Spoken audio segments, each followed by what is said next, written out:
روشنی ہے اسے جو بھی لوٹ لے، جگنو میاں کے پاس کوئی خزانہ تو ہے نہیں۔ اس خوبصورت شعر کے خالق ہیں محترم جناب مظفر حنفی صاحب، جو بھارت سے تشریف لائیں۔ میں ان سے ملتمس ہوں کہ وہ آئیں اور اپنا کلام نظر سامعین کریں۔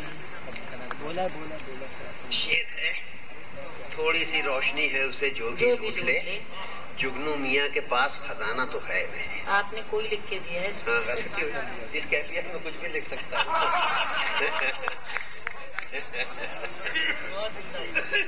ہاں، ٹریجڈی یہ ہے کہ آپ لوگوں تک صحیح انداز میں، صحیح لہجے میں تاحال 5-6 مشاعروں کے باوجود اپنے اشعار میں پہنچا نہیں سکا۔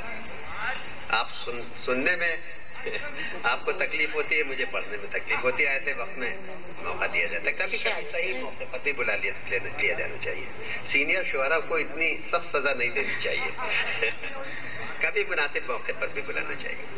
جی عرض کرتا ہوں کہ ہر کام پر انا کے لیے تازیانہ کیوں، ہر گام پر انا کے لیے تازیانہ کیوں، ملتا ہے بار بار تیرا آستانہ کیوں، ملتا ہے بار بار تیرا آستانہ کیوں۔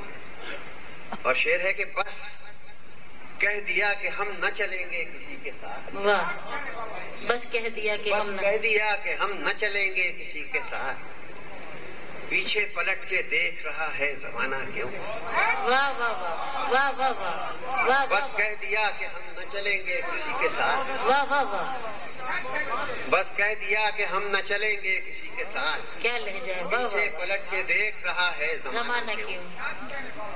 اور یہ بات دشمنوں سے نہیں دوستوں سے پوچھ، یہ بات دشمنوں سے نہیں دوستوں سے پوچھ، یک لخت ہم پہ بند ہوا آب و دانہ کیوں۔ واہ واہ واہ واہ۔